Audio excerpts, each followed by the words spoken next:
Rickey Smiley was the most recent guest on Shannon Sharpe's podcast, Club Shay. The two talked about Rickey's family, career, and other Hollywood stories. During their conversation, Smiley revealed that in Friday After Next, he was originally supposed to play the character Money Mike instead of Katt Williams, while Katt Williams was originally supposed to play Santa Claus. Katt would respond to the news with a clip in a caption saying ritual and habitual, along with a blue hat indicating Katt. This post from Katt came the same day as his response to Faizon Love, calling him underrated after Faizon said Katt was the most overrated comedian in the game. Today we have our comedy hype analysts, Yamanika Saunders and Pierre, calling in, along with very special guest, comedian Marcus Harvey, in the studio to give their thoughts and reactions. But first, let's take a look at this clip. You were originally supposed to play Katt Williams' character. Yes. And Katt Williams was supposed to play my character. And somebody said, no, we want you to play Mike. The thieving ass Santa Claus. I auditioned for Mighty Mike. Right. You know, so when I went in there to audition, I'm at the toilet. When Katt Williams went to use the bathroom, that's the line I had to use to audition. So I was like, yeah, I can do this Santa Claus role Friday, but I didn't know that because I did my role like in 4 days. Right. Now, before I get you all's reaction to this recent clip, I know we haven't heard from Yamanika and Marcus on the whole fiasco with Faizon Love and, Katt Williams going back and forth. So, Marcus, I'm going to start with you first. There was a couple things, right, that happened over the week. We saw Faizon call Katt Williams the most overrated comedian of all time. So I want your reaction to that. But also Katt Williams now calling Faizon unrated. What was your reaction when you heard that? That's just comedian talk. Once somebody says something crazy to you, you gotta say something even crazier and pettier. You know what I'm saying? Take the petty level up. But of course, Katt Williams is not overrated. I mean, Katt Williams is one of the greatest of all time. Stand-up, well-read man. You know what I'm saying? Amazing outlook. A lot of the things that he says actually changes the course of how culture is actually talked about. You know what I'm saying? Yeah. So, not only is his stand-up dope, but then every role that he is on like television, he kills, you know what I'm saying? Even from what we're talking about, Money Mike, it's just him, you know what I'm saying? So now to say unrated, now that's kind of cappish, you know what I'm saying? Because, Faizon got his historic moves, Parenthood, he does, Big Worm, just to, Big Worm alone, it's just, that man goes down in history for that. So yeah. And we saw him in three strikes as well. Yeah. Absolutely. Yamanika, let me bring you in and get your reaction when you heard of this back and forth. Faizon saying that Katt is overrated and then Katt responding and saying that Faizon is unrated. What was your reaction to it? I mean, Faizon is constantly making commentary about somebody. He might want to join Comedy Hype. He has a lot of opinions. And I'm not going to get into a back and forth with him because, I know y'all hate to see two big women fight. Wow. Reality, the reality is people thought it was easy to come for Katt because it was debatable about his last special. And, I think when people start to see a crack somewhere where they thought they would never see a crack, they take advantage of it. Listen, both of these men have their respective careers. Nobody asked Faizon to open his mouth about that situation, so he should have just left it alone. And so you have to be very aware of where your career is and who you are when you try to come for other people's careers. So he opened up that for his career to be highlighted or to show where he has very few highlights compared to Katt. But hopefully this is just a war of words on Twitter and social media. I hope when they see each other, it's all love and, togetherness. Absolutely. Now, Pierre, we've been talking about this all week, and I don't know what Katt put out in the atmosphere, but it seems everybody's talking about him. Now we see on Shannon Sharpe's show.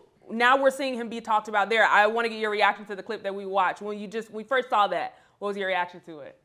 Rickey Smiley stayed consistent. He was on my show. If y'all watch PS Panic Room, he told the same story, same way. So he stayed consistent. Why would Rickey lie about not getting a part? You know what I'm saying? Not getting a part. At the end of the day, both of them played them parts very well. It seemed like it fit both of them like a glove, each part. Sure, it's kind of hard maybe to see Rickey Smiley as Money Mike and vice versa, Katt Williams as a Santa Claus, but I mean, I don't get the cap. Why would he cap that? Why would he say that? He's not saying he would do better than him in that role. They just said he was offered that role. And I don't know if Katt Williams was in the room when when that conversation went down, or him being presented with the role to maybe be looked at. But at the end of the day, they both came out, victorious. Great. They both did great in their roles, respective roles. So I don't see nothing. Like I said, Rickey stayed consistent. Like I said, come to my podcast and go back and look at him. He said the same thing on my show. Absolutely. Now, in addition to the cap that we saw on there, Katt Williams will also put in his story. It says, I just be letting people cap. If them lies help you sleep better, tell them, big dog. So let me come to you, Marcus, and get your thoughts. Now we're hearing from Rickey Smiley, just about the roles, and now we're seeing Katt Williams respond. Same day when he responded to Faison saying, hey, pretty much this is Katt. What's your reaction to it? Katt must have woke up that morning and went on Google just to say Katt, and everything popped up, and he just had to get everything off his chest because he was coming for everybody, man. Everybody was, please don't say nothing about me, Katt. I mean, bro, I ain't got nothing to do with none of this. I'm just doing my job, talking to what I need to talk to. You know what I'm saying? But nonetheless, I mean, like you said, man, everybody, when you go in for a role, the casting director might see something different for the part. You know what I'm saying? Yeah. Like he said before, they both went as iconic characters in our culture as a result of him playing Money Mike and him playing, the Santa Claus. You know what I'm saying? So, but I know I could not see Rickey Smiley as Money Mike. There's nothing about a good church man, good man of God, playing Money Mike. That'd have been terrible. I don't know what would happen, but he could have. Absolutely, Yamanika. Let me get your reaction to that. We're seeing, this back and forth, and now we see Katt respond. What's your reaction after seeing the clip? Yeah, I mean, I agree with the things that Pierre said and also Marcus. I mean, I don't think there was, I think Rickey was just telling a story, and like what Marcus is saying it comes down to casting. And actually, sometimes you can be cast for something and they change it. One of the things that he illuminated in that conversation is that there is testing, right? There are things that are people test on these things. They determine whether they like certain things or not. And then they go back to the drawing board. Sometimes they try not to because that also costs money. But I could not see Rickey Smiley playing Money Mike. I think the thing that probably would have made this conversation a little bit better and not had Katt so worked up about it is if he had said that he had done an excellent job as Money Mike, or that everybody was in their respective positions and played the roles that they were meant to play. Because, I mean, like we said, nobody can see Rickey Smiley being in that role as a pimp at all. Well, let me say something, being that I've been in the rooms before. Sometimes you come in for a role, and the role they think they don't know. In the beginning, they don't, unless they write that role for you, especially for you. And at the time, I don't know necessarily they wrote that role exactly for Katt Williams. I wasn't there, I don't know. But you come in and you read a part, and the cast director might say, you know what? Not that part, but there's another part in this thing. Grab the sides, which are a little scene, and go outside and memorize these lines and come back and read for that part. I might see you in something different. That could easily happen. You could have been brought in for one role. They didn't like what they saw, the movement. They thought maybe, hey, you could play another role. And you go out and come right back in and, nail the other role. They're like, that's what we can see you in more. That happens all the time, all the time. In fact, I'll tell y'all something. I was up now, get ready for the comments. Please get ready for the comments. Okay? I was up and got down neck and neck for a couple of people. One was Mike Day. I was up for Day. I got down to the last pretty much call for Day and went to Mike Epps. But hey, you know what I'm saying? I mean, Mike Epps did a great job. Chris Tucker in that movie, what's that movie? Jackie Brown. I got down neck and neck for it. So sometimes you get neck and neck for someone, they just go with someone else. It happens, And you can say, hey, I was up for it. Now somebody in the comment gonna be like, you was never the Day. You never played ball with Chris Tucker, Beaumont. You ain't that good. Okay. It happens. Absolutely. And a lot of people on social media are also, they feel the same way. I want to read some of these comments. And then, we have our own live studio audience, so I'm going to bring them in. So one user said, it doesn't make sense for him to lie about what he auditioned for, especially since he clearly didn't get it. The roles they got fit perfectly, though, so no harm, no foul. I'm a big fan, Katt, but this is uncalled for unless he constantly is lying on you or something. So, seems like a lot of people are also saying the same things, but we're not just going to listen to the people on the internet. We're actually going to take it here in studio with our live studio audience. So we have E. Hoodie. He's a producer and actor here based in Atlanta. So let's give it up for E. Hoodie for joining us. Thank you so much for joining us, E. Hoodie. What's your question? Yes, this is great energy. I love it here. I wanted to ask Marcus first. What's your favorite 2 scene-stealing roles in film?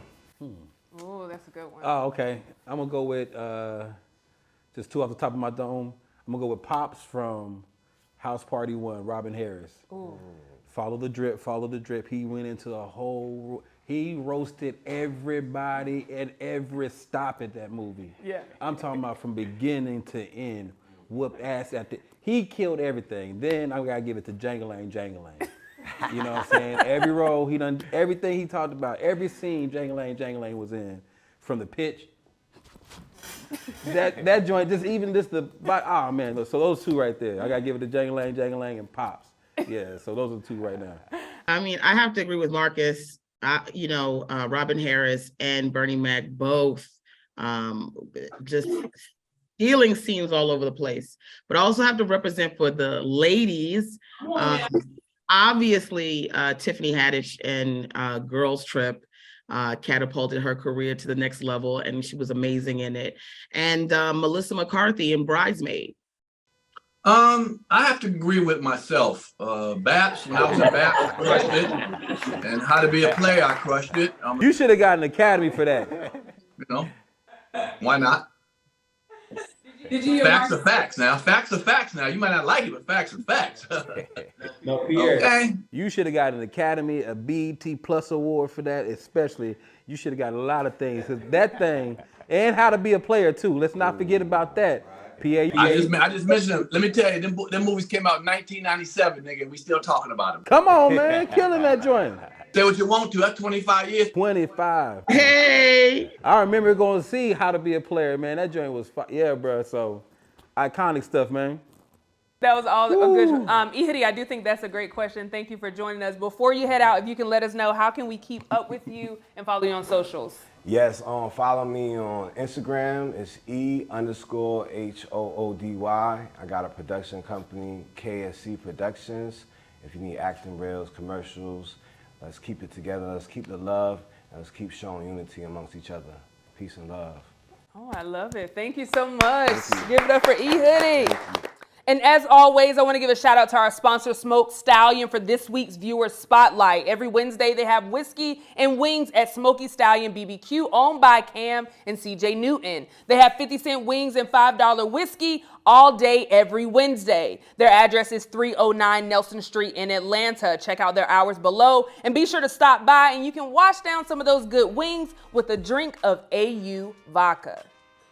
What's up? I'm Sis. I'm here at Comedy Hype. I'm going to perform my song Slippin'. Check me out on Instagram and all my socials at Sincerely Sis. You've been slipping, baby, you've been slipping. I ain't tripping, I ain't tripping now. I've been sipping on this Douce, I've been chilling. Not in my feelings, not trying to feel it. You've been slipping. You got different women, shouldn't be no competition. I should already be winning. You wanna act different, oh, I can show you different.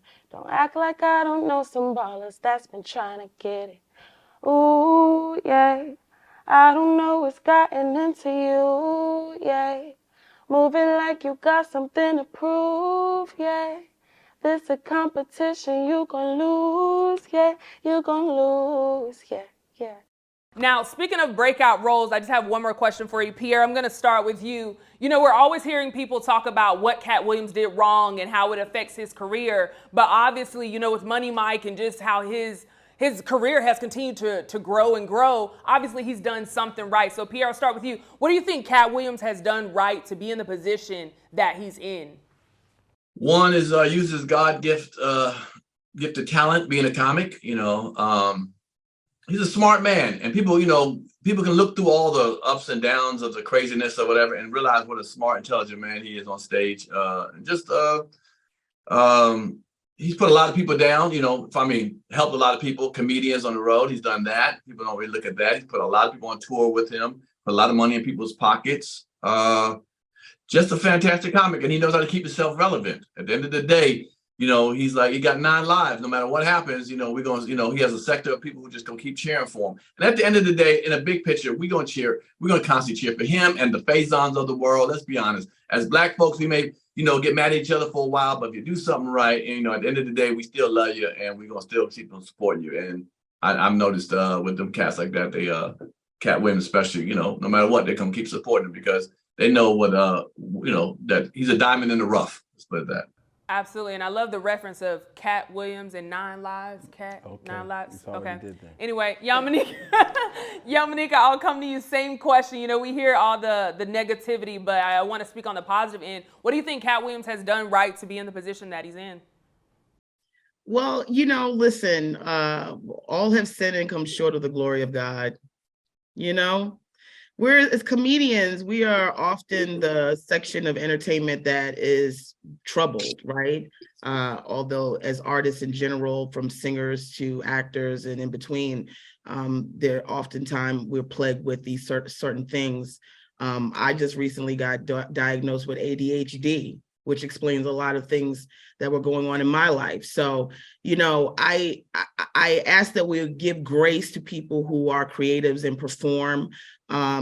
He is talented. All of the men we've talked about, Faison, Rickey, all of them are talented. All of them have contributed in a way. They have a fan base that supports them and rocks with them. We can all account for their work, as well as Pierre and Marcus as well. And I'm also trying to contribute. So, obviously the fact that we know who he is, we've enjoyed his stand-up.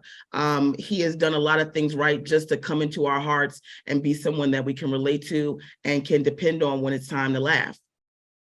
Absolutely. Couldn't agree with you more. Last and certainly not least, Mr. Marcus Harvey, what are your thoughts on it? What do you think he's done right? Well, for instance, with Katt, he cares about the craft. You could tell that he has a deep concern about how he's looked upon his peers, how he is looked upon the culture, how he controls like the narrative of just thought. He's always in his thoughts. So, of course, if you're always in your head, you're going to have some inner battles that erupt every once in a while. But cares about people around him, He'll fight any little kid, Because fuck them kids. Fuck them kids, excuse my language. I can say that, right? Them damn kids. That kid needed to get what. But nonetheless, man, he's Katt Williams, man. If you down, you can go watch a Katt Williams anything and laugh, So he's giving medicine to the world no matter what kind of things that he has going on in his own life. So, shoot, it's Katt Williams, man. Yeah. Shoot, some people dress up like him during Halloween. So, Right. So that says enough. How many people do that? Some people dress up as Faison, Big Worm during Halloween. Yeah. So that says some stuff about us, how great as men and black people we are, and black women as Yamanika killing it. I saw you on that Super Bowl commercial, roasting peanuts and stuff. Shouts out to big time out there. Yamanika. Big time. I said, all right, Yamanika out there, I know her, you know what I'm saying? So, we out here killing, man. We just out here trying to continue to push. But if we can all get to that type of career to where we can put other people on like Katt's done, we will all say that's a success. So he's successful. Absolutely, and I'll probably run into the ground. What's Yamanika's word? She had to commoditize. Commoditize. Now listen, that's a hoodie. I'm gonna commoditize that hoodie if you ain't ready to commoditize. Now, speaking of the amazing Yamanika, I'm gonna start with you to close us out. Of course, I like to know what you have going on, so I'm kicking it off with you, girl. What do you have coming up? And of course, how can people follow you? Absolutely. Well, it was such a blessing to have a conversation today with everyone. I always love talking about comedy, and Comedy Hype is one of the #1 places you can go for all news on comedy. As always, very grateful to be here with the beautiful Symphony, the lovely Marcus, and the dynamic Pierre, also John, and all of the people that make this show possible, and our beautiful in-house studio audience, and our young man who asked a beautiful question today. Right now I'm taping 2nd season of In Life and Beth. It's called Life and Beth. I'm in it. So most of my gigs are local. So if you want to see me, always check the Comedy Cellar website in New York City. I shouldn't say this, but if you DM me and I'm in my DMs, sometimes if people ask me if they can get like a ticket or two, I can hook you guys up. So always go to my DMs if you are in New York City and want to go to one of the shows. But tomorrow, because this comes out today, tomorrow, which is Thursday, I will be at the Kennedy Center doing a show with Dan Perlman and Carrie Cadet. So if you are in the area, DC area, please come check us out. And again, thank you guys so much. You can follow me on everything at Yamanika. Absolutely. We appreciate you so much and congratulations on everything. Mr. Pierre, I'm coming to you. What do you have coming up? And of course, how can people follow you? Being that I'm in the DC area, let me get that DM, Yamanika. I got to go to that show tomorrow. So, yeah, again, great week. Thank y'all. I'll be in Arizona this Sunday at the Shrine Auditorium in Phoenix, Arizona on 40th Street. Check it out if you're in the Phoenix area. Love Phoenix. I love the people at Phoenix. You catch me on follow me at Comic Pierre, COMIC PIERRE. This week we got the dynamic DC Curry on Pierre's Panic Room. Very interesting stuff he's talking about. And again, I just love the fact that I'm in this art. I chose this art. It chose me, however you want to look at it. I'm so happy to be a stand-up comic in this and knowing so many people we talk about, having experiences, friendships with these people, man, it's amazing. A lot of people on the outside wish they were in our position that can know these people. And I'm lucky enough to know these people, spend time with them, personal time with them for years, for 30 some years in this business. So love it, love comedy, and we'll keep on doing it, Absolutely. And we appreciate having you here as well. Last and certainly not least, Mr. Marcus Harvey, what do you have coming up? And of course, how can people follow you? Well, today, as you said, it's dropping today, tomorrow, whatever it is. I'm in Salt Lake City all weekend for All-Star Weekend, cutting hair. So it's going to be a dope little situation. We're going to have a good time. People can follow me at The Marcus Harvey, see where I'm at.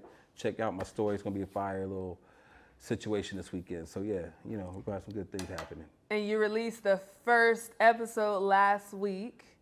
With comedian T. Oh, yes. Yeah. Hey, listen, we've been killing. Listen, y'all better watch this, no offense, because me and T, I see you back there, sis. I see you back there. We killing. And that was our first run. So just wait till we get that. Man, we about to kill y'all. So we got some dope clips coming out. You got to check us out every Wednesday. Is it every other Wednesday, every Wednesday? What we doing? Every Wednesday. Oh, yeah. I was here on purpose. Absolutely. Absolutely. I absolutely love it. Again, congratulations to you all on all the beautiful things that you all are doing. I'm so grateful to have you here to have these conversations. So thank you all for chiming in on this topic. You heard from us. Now we want to hear from you in the comments below. What are your thoughts about Katt Williams calling out Rickey Smiley on who the original Money Mike is? For Comedy Hype News, I'm Symphony Thompson. Put it in those comments. In the comments. You've been slipping. Baby, you been slipping. I ain't tripping. F it, I ain't tripping. I've been sipping on this.